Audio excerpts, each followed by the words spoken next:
എല്ലാ ഉദ്യോഗാർത്ഥികൾക്കും പുതിയൊരു ക്ലാസ്സിലേക്ക് സ്വാഗതം. നമുക്കറിയാം, നമ്മുടെ 16ാം നിയമസഭ നിലവിൽ വന്നിരിക്കുകയാണ്. കേരളത്തിലെ 16ാം നിയമസഭ നിലവിൽ വന്ന് എല്ലാ മന്ത്രിമാരെയൊക്കെ പ്രഖ്യാപിക്കുകയും അവരുടെ വകുപ്പുകളിലൊക്കെ തീരുമാനമാവുകയും അതുപോലെ തന്നെ 140 കോൺസ്റ്റിറ്റ്യുവൻസികളിൽ നിന്നുള്ള അംഗങ്ങളൊക്കെ സത്യപ്രതിജ്ഞയൊക്കെ ചെയ്തു എന്നും അതുപോലെ തന്നെ ഇന്ന് സ്പീക്കറുടെ തെരഞ്ഞെടുപ്പ് നടക്കുകയും അങ്ങനെ 3 പാർട്ടികൾ സ്പീക്കർ തെരഞ്ഞെടുപ്പിൽ മത്സരിക്കുകയും ചെയ്തു. അതിൽ നിന്ന് UDF പ്രതിനിധിയായിട്ട് തിരുവഞ്ചൂർ രാധാകൃഷ്ണൻ 101 വോട്ടോടെ വിജയിക്കുകയും അതുപോലെ തന്നെ 35 വോട്ടാണ് AC മൊയ്തീന് ലഭിച്ചത്. LDFന്റെ കാൻഡിഡേറ്റ് BJPയുടെ ബി ഗോപകുമാറിന് 3 വോട്ടാണ് ലഭിച്ചത്.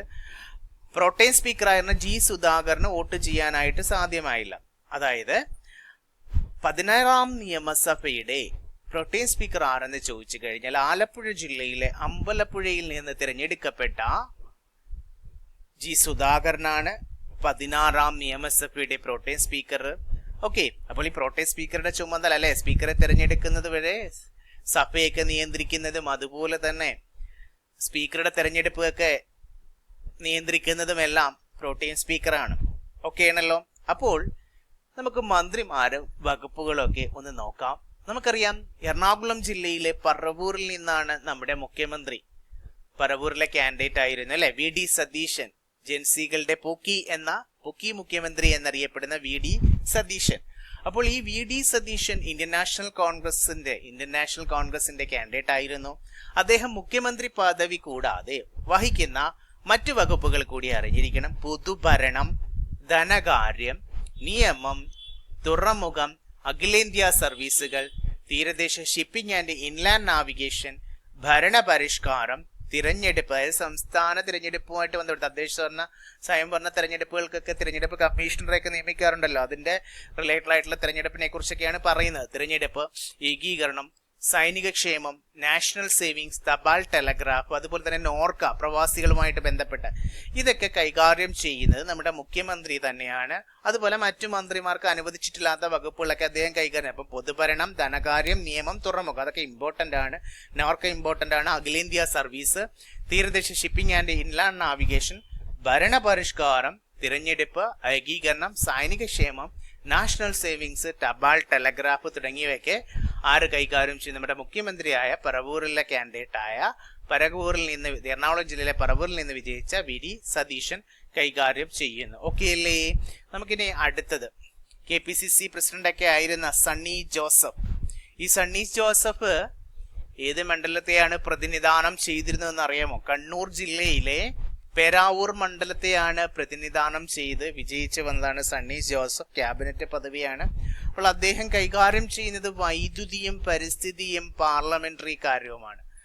3 വകുപ്പാണ്. വൈദ്യുതി 1 വൈദ്യുതി, 2 പരിസ്ഥിതി, 3 പാർലമെന്ററി കാര്യം. വൈദ്യുതി ബിജലി എന്ന് പറയാറുണ്ടല്ലോ അല്ലെ. വളരെ സണ്ണിയായിട്ട് നിൽക്കുമ്പോൾ നല്ല പ്രകാശമൊക്കെ ലഭിക്കുമല്ലോ, അതിനെ വൈദ്യുതിയായിട്ട് കണക്ട് ചെയ്യാം. പ്രകാശം പരിസ്ഥിതിയായിട്ടല്ലോ ബന്ധപ്പെട്ടിരിക്കുന്നത്. അപ്പോൾ ഈ ഉത്പാദിപ്പിക്കുന്ന വൈദ്യുതിയൊക്കെ നമുക്ക് എന്തൊക്കെ വെച്ചിട്ട് വൈദ്യുതി സോളാർ വെച്ചിട്ടൊക്കെ വൈദ്യുതി നമ്മുടെ പാർലമെന്റിലൊക്കെ ഉപയോഗിക്കാൻ പറ്റും. വളരെ സണ്ണിയായിട്ട് നിൽക്കുന്ന ആളാണ് സണ്ണി ജോസഫ്. എന്ത് ചെയ്യും? വൈദ്യുതിയും പരിസ്ഥിതിയും പാർലമെന്ററി കാര്യവും കൈകാര്യം ചെയ്യുന്ന പേരാവൂരിൽ നിന്നുള്ള MLA ആയ സണ്ണി ജോസഫ് ആണ്. ഓക്കെ അല്ലേ? നമുക്കിനി അടുത്ത ആളിലേക്ക് പോകാം. അടുത്ത ആളെന്ന് പറയുന്നത് AP അനിൽകുമാർ ആണ്. ഇന്ത്യൻ നാഷണൽ കോൺഗ്രസിന്റെ കാൻഡിഡേറ്റായി വിജയിച്ചു വന്ന AP അനിൽകുമാർ. അദ്ദേഹത്തിന്റെ നിയോജക മണ്ഡലം ഏതായിരുന്നു, അല്ലെങ്കിൽ നിയമസഭാ മണ്ഡലം ഏതായിരുന്നു? മലപ്പുറം ജില്ലയിലെ വണ്ടൂരിൽ നിന്നുള്ള കാൻഡിഡേറ്റ് ആയിരുന്നു. ക്യാബിനറ്റ് മന്ത്രി പദവിയിലെത്തിയ AP അനിൽകുമാർ. അദ്ദേഹം കൈകാര്യം ചെയ്യുന്നത് എളുപ്പമാണ്, കാരണം എല്ലാം റവന്യൂ ആയിട്ട് റിലേറ്റ് ചെയ്തിട്ടുള്ളതാണ്. റവന്യൂയും സർവേയും ഭൂരേഖ വകുപ്പും അതേപോലെ ഭൂപരിഷ്കരണവും. റവന്യൂ, സർവേ, ഭൂരേഖ അതുപോലെ തന്നെ ഭൂപരിഷ്കരണമൊക്കെ കൈകാര്യം ചെയ്യുന്നത് AP അനിൽകുമാറാണ്. ഓക്കെ, അടുത്ത മന്ത്രിയെ നമുക്ക് നോക്കിയാലോ. അദ്ദേഹം കൈകാര്യം ചെയ്യുന്ന വകുപ്പുകളും PC വിഷ്ണുനാഥ് കൊല്ലം ജില്ലയിലെ കുണ്ട്രയിൽ നിന്ന് തിരഞ്ഞെടുക്കപ്പെട്ട നിയമസഭാ മണ്ഡലത്തിൽ നിന്ന് തിരഞ്ഞെടുക്കപ്പെട്ട MLA ആണ് അല്ലെ, തിരഞ്ഞെടുക്കപ്പെട്ട കാൻഡിഡേറ്റ് ആയിരുന്നു. അപ്പോൾ ഇദ്ദേഹം കൈകാര്യം ചെയ്യുന്നത് നമുക്കെല്ലാം അത് കണക്ട് ചെയ്ത് പറയാൻ പറ്റുമത്. ഒന്ന് ടൂറിസം, PC വിഷ്ണുനാഥ് കൈകാര്യം ചെയ്യുന്ന 1 ടൂറിസം, 2 സാംസ്കാരികം, 3 ചലച്ചിത്ര അക്കാദമി, 4 KFDC. അപ്പോ ടൂറിസം, സാംസ്കാരികം, ചലച്ചിത്ര അക്കാദമി, KSFDC തുടങ്ങിയവയാണ്. അതായത് KSFDC എന്ന് പറഞ്ഞു കഴിഞ്ഞാൽ സിനിമയുമായി ബന്ധപ്പെട്ടതാണ്. അപ്പോൾ ഇത് കൈകാര്യം ചെയ്യുന്ന ഈ വകുപ്പുകൾ കൈകാര്യം ചെയ്യുന്നത് ആരാണ്? Cabinet പദവിയിലുള്ള PC വിഷ്ണുനാഥാണ്. കുണ്ടറയിൽ നിന്ന് തിരഞ്ഞെടുക്കപ്പെട്ട PC വിഷ്ണുനാഥ്. അടുത്തത് M ലിജു ആണ്. M ലിജു എവിടെ നിന്നാണ് തിരഞ്ഞെടുക്കപ്പെട്ട? ആലപ്പുഴ ജില്ലയിലെ കായംകുളത്ത് നിന്ന് തിരഞ്ഞെടുക്കപ്പെട്ട MLA ആണ്. ക്യാബിനറ്റ് മന്ത്രി പദവിയിലെത്തിയ M ലിജു. അതും പഠിക്കാൻ എളുപ്പമാണ്. എക്സൈസും സഹകരണവുമാണ്. എക്സൈസ് വകുപ്പും സഹകരണ വകുപ്പുമാണ് M ലിജുവുമായിട്ട് ബന്ധപ്പെട്ട. അപ്പൊ M ലിജു ഏതിന്റെയൊക്കെ വകുപ്പ് കൈകാര്യം ചെയ്യുന്ന മന്ത്രിയാണ്? കോപ്പറേറ്റീവ് സെക്ടർ, സഹകരണ വകുപ്പും എക്സൈസിന്റെയും കൈകാര്യം ചെയ്യുന്നത് ആരാണ്? M ലിജു ആണ്. അടുത്തത് റോജി M ജോൺ ആണ്. അങ്കമാലിയിൽ നിന്ന് തിരഞ്ഞെടുക്കപ്പെട്ട റോജി M ജോൺ ആണ്. ക്യാബിനറ്റ് മന്ത്രിയാണ്. ഉന്നത വിദ്യാഭ്യാസമാണ് കൈകാര്യം ചെയ്യുന്നത്. ആര്? ഉന്നത വിദ്യാഭ്യാസ മന്ത്രി ആരെന്ന് ചോദിച്ചു കഴിഞ്ഞാൽ റോജി M ജോൺ. അതിനകത്ത് കോളേജ് വിദ്യാഭ്യാസം വരും. ഉന്നത വിദ്യാഭ്യാസം എന്ന് പറയുമ്പോൾ ഓർത്തിരിക്കണം, കോളേജ് വിദ്യാഭ്യാസം വരും, സാങ്കേതിക വിദ്യാഭ്യാസം വരും, സർവകലാശാലകൾ വരും, പ്രവേശന പരീക്ഷകൾ, ഇവയൊക്കെ ഉന്നത വിദ്യാഭ്യാസത്തിന്റെ ഭാഗമാണ്. ഇത് കൈകാര്യം ചെയ്യുന്നത് ആരാണ്? റോജി M ജോൺ ആണ്. 15ാം നിയമസഭയില് ബിന്ദു ആയിരുന്നു ഉന്നത വിദ്യാഭ്യാസം കൈകാര്യം ചെയ്തിരുന്ന മന്ത്രി, അല്ലെ? അപ്പോൾ ഇവിടെ 16ാം നിയമസഭയില് ഉന്നത വിദ്യാഭ്യാസം എന്ന് പറയുന്ന കോളേജ് വിദ്യാഭ്യാസം, സാങ്കേതിക വിദ്യാഭ്യാസം, സർവകലാശാല, പ്രവേശന പരീക്ഷ, അതായത് നമ്മുടെ സ്റ്റേറ്റിന്റെ എഞ്ചിനീയറിംഗ് പരീക്ഷയൊക്കെ നടത്താറുണ്ടല്ലോ, അതൊക്കെ സംഘടിപ്പിക്കുന്നത്, നേതൃത്വം നൽകുന്നത് ആരുടെ വകുപ്പാണ്? ഉന്നത വിദ്യാഭ്യാസവുമായി ബന്ധപ്പെട്ട റോജി M ജോൺ ആണ്. അങ്കമാലിയിൽ നിന്ന് വിജയിച്ചു വന്ന കാൻഡിഡേറ്റ് ആണ് ആര്? റോജി M ജോൺ എന്ന് പറയുന്നത്. അടുത്തത് K മുരളീധരനാണ്. നിങ്ങൾക്ക് എല്ലാവർക്കും അറിയാം, തിരുവനന്തപുരം ജില്ലയിലെ വട്ടിയൂർക്കാവിനെ പ്രതിനിധീകരിച്ചു വന്ന വ്യക്തിയാണ് K മുരളീധരൻ. ക്യാബിനറ്റ് മന്ത്രിയാണ്. അദ്ദേഹത്തിന് ഇമ്പോർട്ടന്റ് ആണ്. ആരോഗ്യമന്ത്രി ആരെന്ന് ചോദിച്ചു കഴിഞ്ഞാൽ വീണ ജോർജ് എന്നല്ല ഇനി നമ്മൾ എഴുതേണ്ടത്. ആരോഗ്യമന്ത്രിയാണ്. ആരോഗ്യവും ദേവസ്വവുമാണ് മെയിനായിട്ട് ആര് കൈകാര്യം ചെയ്യുന്ന? K മുരളീധരൻ. അതിനോടൊപ്പം തന്നെ ആരോഗ്യമായിട്ട് റിലേറ്റ് തന്നെ മെഡിക്കൽ വിദ്യാഭ്യാസം, അതുപോലെ തന്നെ ഭക്ഷ്യസുരക്ഷയും കൈകാര്യം ചെയ്യുന്നത് ആരാണ്? K മുരളീധരനാണ്. വട്ടിയൂർക്കാവിനെ പ്രതിനിധീകരിച്ചിട്ടാണ് K മുരളീധരൻ 16ാം നിയമസഭയിൽ ഉള്ളത്. ഓക്കെ അല്ലേ? ക്യാബിനറ്റ് പദവിയാണ്. അപ്പൊ K മുരളീധരൻ ആരോഗ്യവും ദേവസ്വവും മെഡിക്കൽ വിദ്യാഭ്യാസവും ഭക്ഷ്യസുരക്ഷയൊക്കെ അദ്ദേഹത്തിന്റെ കസ്റ്റഡിയിലാണ്. അടുത്തത് നമുക്ക് വയനാടിലെ കൽപ്പറ്റയിൽ നിന്ന് വിജയിച്ചു വന്ന T സിദ്ദീഖാണ്. അദ്ദേഹത്തിന്റെ വകുപ്പ് കൃഷിയാണ്. അപ്പൊ കൃഷിയായിട്ട് ബന്ധപ്പെട്ടതാണ് മണ്ണ് സംരക്ഷണവും. കാർഷിക സർവകലാശാല, മണ്ണുത്തി കാർഷിക സർവകലാശാലയൊക്കെ അറിയാലോ. അപ്പൊ ഈ കാർഷിക സർവകലാശാലയൊക്കെ കൃഷിയുമായിട്ട് അപ്പം ബന്ധപ്പെട്ട T സിദ്ദീഖ് കൃഷി, മണ്ണ് സംരക്ഷണം, അതുപോലെ തന്നെ കാർഷിക സർവകലാശാല, കൃഷിയാണ് അദ്ദേഹത്തിന്റെ വകുപ്പ് എന്ന് പറയുന്നത്. അടുത്തത് K തുളസിയാണ്. K തുളസിയാണ്. 16ാം നിയമസഭയിലെ 2 വനിതാ മന്ത്രിമാരിൽ ഒരാളാണ് K തുളസി. കോങ്ങാട് നിയമസഭാ മണ്ഡലത്തെ പ്രതിനിധീകരിച്ച് നിയമസഭയിലെത്തിയ വ്യക്തിയാണ് K തുളസി. ക്യാബിനറ്റ് പദവിയാണ്. പട്ടികജാതി, പട്ടികവർഗക്ഷേമം, അതുപോലെ തന്നെ പിന്നാക്ക വിഭാഗക്ഷേമം എന്നിവ, അതായത് പട്ടിക വിഭാഗം പിന്നോക്കക്ഷേമം വകുപ്പിന്റെ മന്ത്രിയാണ്, ക്യാബിനറ്റ് മന്ത്രിയാണ് K തുളസി. പട്ടികജാതി ക്ഷേമവും പട്ടികവർഗക്ഷേമവും പിന്നാക്ക വിഭാഗക്ഷേമവും ഒക്കെ കൈകാര്യം ചെയ്യുന്നത് കോങ്ങാട് നിന്ന് വിജയിച്ചു വന്ന K തുളസിയാണ്. അടുത്ത ബിന്ദു കൃഷ്ണയാണ്. നിങ്ങൾക്കറിയാം, കൊല്ലം നിയോജക മണ്ഡലത്തെ പ്രതിനിധാനം ചെയ്ത് വിജയിച്ചു വന്ന ബിന്ദു കൃഷ്ണ ക്യാബിനറ്റ് മന്ത്രിയാണ്. കൈകാര്യം ചെയ്യുന്ന വകുപ്പ് 1 വനിതാ ശിശുക്ഷേമം, 2 ക്ഷീരവികസനം, 3 തൊഴിൽ, ലേബർ ഡിപ്പാർട്ട്മെന്റ്. അപ്പോൾ തൊഴിൽ വകുപ്പും ക്ഷീരവികസനവും വനിതാ മിൽമയുടെയൊക്കെ മന്ത്രി ബിന്ദു കൃഷ്ണയാണ്. അതറിഞ്ഞിരിക്കണം. കൈകാര്യം ചെയ്യുന്നത് ആരാണ്? ബിന്ദു കൃഷ്ണ. കൊല്ലം ജില്ലയിലെ കൊല്ലം മണ്ഡലത്തിൽ നിന്ന് വിജയിച്ചു വന്നതാണ്. തൊഴിൽ വകുപ്പ്, വനിതാ ശിശുക്ഷേമം, മൃഗസംരക്ഷണം, ക്ഷീരവികസനം എല്ലാം കൈകാര്യം ചെയ്യുന്നത് ബിന്ദു കൃഷ്ണയാണ്.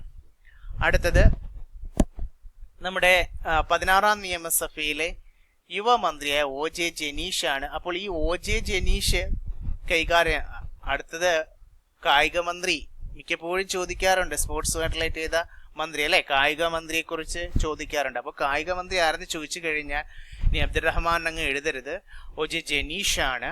16ാം നിയമസഭയില് കൊടുങ്ങല്ലൂർ മണ്ഡലത്തിൽ നിന്ന് വിജയിച്ചു വന്ന OJ ജനീഷ് ക്യാബിനറ്റ് പദവിയാണ് സ്പോർട്സ്, യുവജനകാര്യം, അതുപോലെ തന്നെ മൃഗശാല, മ്യൂസിയം, രജിസ്ട്രേഷൻ ഡിപ്പാർട്ട്മെന്റും കൂടി കൈകാര്യം ചെയ്യുന്നത് യുവമന്ത്രിയായ OJ ജനീഷാണ്. സ്പോർട്സ്, യുവജനകാര്യം, യുവാവായതുകൊണ്ട് യുവജനകാര്യം എന്തായാലും വരുമെന്നറിയാം. മൃഗശാല, മ്യൂസിയം, രജിസ്ട്രേഷൻ ഒക്കെ കൈകാര്യം ചെയ്യുന്നത് ആരാണ്? OJ ജനീഷാണ്. കൊടുങ്ങല്ലൂരിൽ നിന്ന് വിജയിച്ചു വന്ന വ്യക്തിയാണ് OJ ജനീഷ്. ഓക്കെ, അടുത്തത് നോക്കുകയാലോ. N ഷംസുദ്ദീൻ നമ്മുടെ വിദ്യാഭ്യാസ മന്ത്രിയാണ്. പൊതുവിദ്യാഭ്യാസവും അതുപോലെ ന്യൂനപക്ഷ വികസന ക്ഷേമ വകുപ്പ് മന്ത്രി ആരെന്ന് ചോദിച്ചു കഴിഞ്ഞാലും N ഷംസുദ്ദീനാണ്, മാറിപ്പോകരുത്.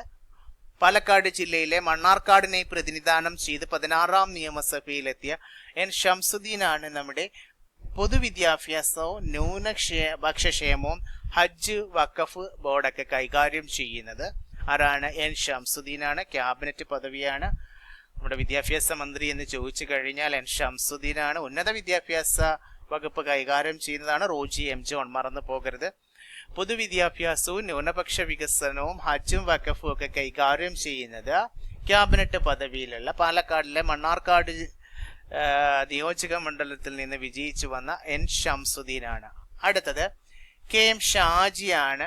മലപ്പുറം ജില്ലയിലെ വേങ്ങരയിൽ നിന്ന് വിജയിച്ചു വന്ന KM ഷാജി കൈകാര്യം ചെയ്യുന്ന പ്രധാനപ്പെട്ട വകുപ്പ് തദ്ദേശ സ്വയംഭരണ വകുപ്പാണ്. തദ്ദേശ ഭരണം, അതിനകത്ത് വരും നഗരാസൂത്രണവും ഗ്രാമവികസനവും ഒക്കെ അതിനകത്ത് വരും. അതുപോലെ തന്നെ കില, തൃശ്ശൂര് സ്ഥിതി ചെയ്യുന്ന കില ഉണ്ട്, Kerala institute of local administration, തൃശ്ശൂരിലെ സ്ഥിതി ചെയ്യുന്ന കില. അപ്പൊ ഈ വകുപ്പൊക്കെ Kerala institute of local administration, അത് തദ്ദേശ സ്വയംഭരണമായിട്ട് ബന്ധപ്പെട്ട് അവർക്ക് ട്രെയിനിങ് ഒക്കെ നൽകുന്ന ഇൻസ്റ്റിറ്റ്യൂട്ട് ആണ് ഈ കില എന്ന് പറയുന്നത്, തൃശ്ശൂർ സ്ഥിതി ചെയ്യുന്നത്. അപ്പോൾ ഇത് തദ്ദേശ സ്വയംഭരണ വകുപ്പ് മന്ത്രി ആരെന്ന് ചോദിച്ചു കഴിഞ്ഞാൽ ക്യാബിനറ്റ് പദവിയാണ്. ആരാണ്? KM ഷാജിയാണ്. തദ്ദേശ ഭരണം, നഗരാസൂത്രണം, ഗ്രാമവികസനം, കിലയെല്ലാം അതിൽ വരുന്നതാണ്, തദ്ദേശ സ്വയംഭരണ വകുപ്പിൽ വരുന്നതാണ്. ഇനി നമുക്ക് അടുത്തയാളെ പരിചയപ്പെട്ടാലോ. നിങ്ങൾക്കറിയാം PK ബഷീർ ക്യാബിനറ്റ് മന്ത്രിയാണ്. PK ബഷീർ. അപ്പൊ ഈ PK ബഷീർ പൊതുമരാമത്ത് വകുപ്പാണ് കൈകാര്യം ചെയ്യുന്നത്. പൊതുമരാമത്ത് വകുപ്പാണ് PK ബഷീർ കൈകാര്യം ചെയ്യുന്നത്. ഏറനാട് മണ്ഡലത്തെ പ്രതിനിധീകരിച്ചാണ് PK ബഷീർ പൊതുമരാമത്ത് വകുപ്പ് കൈകാര്യം ചെയ്യുന്നത്. PK ബഷീറാണ്. മലപ്പുറം ജില്ലയിലെ ഏറനാട് മണ്ഡലത്തെയാണ് അദ്ദേഹം പ്രതിനിധാനം ചെയ്യുന്നത്. ആര്? PK ബഷീർ പ്രതിനിധാനം ചെയ്യുന്നത്. അടുത്തത് ജലവിഭവ വകുപ്പ് മന്ത്രിയെ കുറിച്ചാണ് നമ്മൾ മനസ്സിലാക്കുന്നത്. മോൻസ് ജോസഫ് ആണ്. കടുത്തുരുത്തി മണ്ഡലത്തിൽ നിന്ന് വിജയിച്ചു വന്ന മോൻസ് ജോസഫ് ആണ്. വകുപ്പ് ജലവിഭവവും ഭവന നിർമ്മാണവുമുണ്ട്. ജലവിതരണം, ജലസേചനം, ഭവന നിർമ്മാണവും എല്ലാം ആരുടെ അണ്ടറിലാണ് വരുന്നത്? മോൻസ് ജോസഫിന്റെ അണ്ടറിലാണ് വരുന്നത്. ഓർത്തിരിക്കണം. കടുത്തുരുത്തി മണ്ഡലത്തിൽ നിന്ന് വിജയിച്ചു. അടുത്തത് നമ്മുടെ ഭക്ഷ്യ പൊതുവിതരണ വകുപ്പ് മന്ത്രിയായ കേരള കോൺഗ്രസ് ജേക്കബ് പ്രതിനിധിയാണ്. ആര്? അനൂപ് ജേക്കബ്. കേരള കോൺഗ്രസ് ജേക്കബിന്റെ ഒരേ ഒരു MLAയും അദ്ദേഹം മന്ത്രിയുമായി. അദ്ദേഹമാണ് ഭക്ഷ്യ പൊതുവിതരണ വകുപ്പ് മന്ത്രി. അതുപോലെ തന്നെ ഉപഭോക്തൃകാര്യവും അതുമായിട്ടൊക്കെ റിലേറ്റ് ചെയ്തതാണ്. അതേപോലെ ലീഗൽ മെട്രോളജിയൊക്കെ അതുമായിട്ട് റിലേറ്റ് ചെയ്തില്ല. അപ്പൊ cabinet പദവിയാണ് Anoop ജേക്കബിന്. Mons Joseph Kerala Congress Joseph വിഭാഗത്തിൽ നിന്നുള്ള ആ പാർട്ടിയുടെ പ്രതിനിധിയാണ് Mons Joseph. PK Basheer, KM Shaji, N ഷംസുദ്ദീനൊക്കെ ആ മുസ്ലിം ലീഗിൽ നിന്നുള്ളതാണ്. ബാക്കിയുള്ളവർ നമ്മൾ മുമ്പ് പരിചയപ്പെട്ട OJ ജനീഷ്, ബിന്ദുകൃഷ്ണ, KA തുളസി, സിദ്ദീഖ് മുരളീധരനൊക്കെ ഇന്ത്യൻ നാഷണൽ കോൺഗ്രസിനെ പ്രതിനിധാനം ചെയ്ത് വന്നതാണ്. അതുകൂടി അറിഞ്ഞിരിക്കണം. അപ്പോൾ മോൻസ് ജോസഫ് കേരള കോൺഗ്രസ് ജോസഫിനെ പ്രതിനിധാനം ചെയ്ത് കടുത്തുരുത്തിയിൽ നിന്ന് വിജയിച്ചതാണ്. അനൂപ് ജേക്കബ് കേരള കോൺഗ്രസ് ജേക്കബ് വിഭാഗത്തെ പ്രതിനിധാനം ചെയ്ത് പിറവം മണ്ഡലത്തിൽ നിന്ന് തിരഞ്ഞെടുക്കപ്പെട്ട വ്യക്തിയാണ് അനൂപ് ജേക്കബ്. ഭക്ഷ്യ പൊതുവിതരണ മന്ത്രി ആരെന്ന് ചോദിച്ചു കഴിഞ്ഞാൽ, സിവിൽ സപ്ലൈസ് വകുപ്പിന്റെ മന്ത്രി ആരെന്ന് ചോദിച്ചു കഴിഞ്ഞാൽ അനൂപ് ജേക്കബ് ആണ്. ഭക്ഷ്യ പൊതുവിതരണ, ഉപഭോക്തൃകാര്യം, ലീഗൽ മെട്രോളജിയൊക്കെ കൈകാര്യം ചെയ്യുന്നത് അനൂപ് ജേക്കബ് ആണ്. അടുത്തത് PK കുഞ്ഞാലിക്കുട്ടിയാണ്. നിങ്ങൾക്കറിയാം PK കുഞ്ഞാലിക്കുട്ടി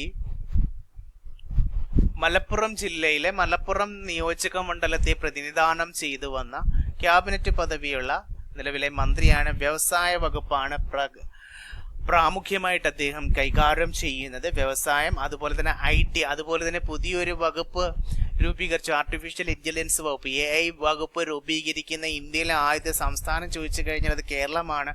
അതിന്റെ മന്ത്രി കൂടിയാണ് ആര്? PK കുഞ്ഞാലിക്കുട്ടി. അതുപോലെ തന്നെ മൈനിങ് ആൻഡ് ജിയോളജി, കൈത്തറി ആൻഡ് ടെക്സ്റ്റൈൽസ് ഒക്കെ കൈകാര്യം ചെയ്യുന്നത് ആരാണ്? വ്യവസായം, IT, വാണിജ്യം, artificial intelligence, mining and geology, കൈത്തറി ആൻഡ് ടെക്സ്റ്റൈൽസ് ഒക്കെ കൈകാര്യം ചെയ്യുന്നത് IUML, ഇന്ത്യൻ യൂണിയൻ മുസ്ലിം ലീഗിന്റെ പ്രതിനിധിയായി മലപ്പുറത്ത് കേരളത്തിലെ ഏറ്റവും 16ാം നിയമസഭയിൽ ഏറ്റവും കൂടുതൽ, അല്ലെങ്കിൽ ഇതുവരെയുള്ള നിയമസഭയിൽ കേരളത്തിലെ ഏറ്റവും കൂടുതൽ ഭൂരിപക്ഷത്തിൽ വിജയിച്ചു വന്നതാണ് ആര്? PK കുഞ്ഞാലിക്കുട്ടി. ആ PK കുഞ്ഞാലിക്കുട്ടി മലപ്പുറം മണ്ഡലത്തെയാണ് പ്രതിനിധാനം ചെയ്യുന്നത്. അദ്ദേഹമാണ് വ്യവസായ വകുപ്പ് കൈകാര്യം ചെയ്യുന്നത്. ഓക്കെ അല്ലേ? അടുത്തത് ഇന്ത്യൻ യൂണിയൻ മുസ്ലിം ലീഗിന്റെ തന്നെ കാൻഡിഡേറ്റ് ആയിരുന്ന VE അബ്ദുൽ ഗഫൂർ ആണ് ഫിഷറീസും ഹാർബർ എഞ്ചിനീയറിംഗും സാമൂഹിക നീതി വകുപ്പുമൊക്കെ കൈകാര്യം ചെയ്യുന്നത്. അതായത് ഫിഷറീസുമായിട്ട് ബന്ധപ്പെട്ടതാണ് ഹാർബർ എഞ്ചിനീയറിംഗ്, അതേപോലെ സാമൂഹിക നീതി വകുപ്പ്. കളമശ്ശേരിയെ പ്രതിനിധാനം ചെയ്ത് വിജയിച്ച് 16ാം നിയമസഭയിലേക്ക് എത്തിയ വ്യക്തിയാണ് ഇന്ത്യൻ യൂണിയൻ മുസ്ലിം ലീഗിന്റെ VE അബ്ദുൽ ഗഫൂർ ആണ്. ക്യാബിനറ്റ് മന്ത്രിയാണ്. ഫിഷറീസ് വകുപ്പ്, അതുപോലെ ഹാർബർ എഞ്ചിനീയറിംഗ് ആൻഡ് അതുപോലെ സാമൂഹിക നീതി വകുപ്പൊക്കെ കൈകാര്യം ചെയ്യുന്നത് അബ്ദുൽ ഗഫൂർ ആണ്. അടുത്തത് ഷിബു ബേബി ജോൺ ആണ്. നിങ്ങൾക്കറിയാം, റവല്യൂഷണറി സോഷ്യലിസ്റ്റ് പാർട്ടി RSP എന്ന് പറയും. ഈ RSPയെ പ്രതിനിധാനം ചെയ്ത് ക്യാബിനറ്റ് പദവിയിലെത്തിയ മന്ത്രിയാണ്. കൊല്ലം ജില്ലയിലെ ചവറയെ പ്രതിനിധാനം ചെയ്താണ് നിയമസഭയിലെത്തിയത്. അദ്ദേഹം കൈകാര്യം ചെയ്യുന്ന വനമന്ത്രി ആരെന്ന് ചോദിച്ചു കഴിഞ്ഞാൽ ഇനി ഷിബു ബേബി ജോൺ ആണ് എഴുതേണ്ടത്. വനം, വന്യജീവി സംരക്ഷണമാണ് ഷിബു ബേബി ജോണിന്റെ. അതുപോലെ തന്നെ നൈപുണ്യ വികസനവുമൊക്കെ ഷിബു ബേബി ജോൺ, ഫോറസ്റ്റ് അല്ലെങ്കിൽ നൈപുണ്യ വികസനമൊക്കെ കൈകാര്യം ചെയ്യുന്ന മന്ത്രിയാണ് ക്യാബിനറ്റ് പദവിയിലുള്ള ഷിബു ബേബി ജോൺ. അതുപോലെ തന്നെ അടുത്ത ഗതാഗത മന്ത്രി ക്യാബിനറ്റ് പദവിയാണ് CP ജോൺ ആണ്. തിരുവനന്തപുരം സെൻട്രലിനെ, തിരുവനന്തപുരം മണ്ഡലത്തെ പ്രതിനിധാനം ചെയ്ത് നിയമസഭയിലെത്തിയ കമ്മ്യൂണിസ്റ്റ് മാർക്സിസ്റ്റ് പാർട്ടി CMB എന്ന് പറയും. അപ്പോൾ CMBയെ പ്രതിനിധാനം ചെയ്ത് നിയമസഭയിലെത്തിയ വ്യക്തിയാണ്. അദ്ദേഹം കൈകാര്യം ചെയ്യുന്ന ഗതാഗത വകുപ്പാണ്. അതിനകത്ത് റോഡ് ഗതാഗതവും ജലഗതാഗതവും മോട്ടോർ വാഹന വകുപ്പുമൊക്കെ കൈകാര്യം ചെയ്യുന്ന CP ജോൺ ആണ്. ഇനി അതുപോലെ തന്നെ 17ാം നിയമസഭയുടെ സ്പീക്കറായി തിരഞ്ഞെടുക്കപ്പെട്ടതാണ് തിരുവഞ്ചൂർ രാധാകൃഷ്ണനാണ്. ഇന്ന് തിരഞ്ഞെടുപ്പ് നടന്നു, വിജയിച്ചു. കോട്ടയം നിയമസഭാ മണ്ഡലത്തെ പ്രതിനിധാനം ചെയ്താണ് 16ാം നിയമസഭയിലെ സീനിയർ മെമ്പറായി എത്തിച്ചേർന്ന തിരുവഞ്ചൂർ രാധാകൃഷ്ണൻ. 139 വോട്ട് പോൾ ചെയ്തതിൽ 101 വോട്ടും ലഭിച്ചത് തിരുവഞ്ചൂർ രാധാകൃഷ്ണനാണ്. കേരള നിയമസഭയിലെ 25th സ്പീക്കറാണ് തിരുവഞ്ചൂർ രാധാകൃഷ്ണൻ. അങ്ങനെയും ചോദിക്കാം. കേരള നിയമസഭയിലെ 25th സ്പീക്കറാണ് തിരുവഞ്ചൂർ രാധാകൃഷ്ണൻ. അതുപോലെ തന്നെ ഡെപ്യൂട്ടി സ്പീക്കർ തെരഞ്ഞെടുപ്പ് കഴിഞ്ഞില്ല. നിങ്ങൾക്കറിയാം, അരൂരിൽ നിന്ന് വിജയിച്ച ഷാനിമോൾ ഉസ്മാൻ ആയിരിക്കും. കാരണം ഭൂരിപക്ഷം എന്തായാലും ഉണ്ടാകും. അപ്പോൾ ഷാനിമോൾ ഉസ്മാനാണ് ഡെപ്യൂട്ടി സ്പീക്കർ സ്ഥാനത്തേക്ക് വരുന്നത്. അപ്പോൾ കൂട്ടുകാരെ, നമ്മൾ നിലവിലെ 16ാം കേരള നിയമസഭയുമായി ബന്ധപ്പെട്ട മന്ത്രിമാരെയും അവരുടെ വകുപ്പുകളും അവർ കൈകാര്യം ചെയ്യുന്ന വകുപ്പുകളും അനുബന്ധ വസ്തുതകളുമൊക്കെയാണ് മനസ്സിലാക്കിയത്. ഇനിയുള്ള എല്ലാ തരത്തിലുള്ള എക്സാമിനേഷനും പ്രയോജനം ചെയ്യുന്നൊരു ടോപ്പിക്കാണ്. അതുകൊണ്ട് നന്നായിട്ട് കണ്ട് കേട്ട് മനസ്സിലാക്കുക. നമുക്ക് അടുത്ത ടോപ്പിക്കുമായി അടുത്ത ക്ലാസ്സിൽ കണ്ടുമുട്ടാം. അതുവരെ ബൈ, ടേക്ക് കെയർ.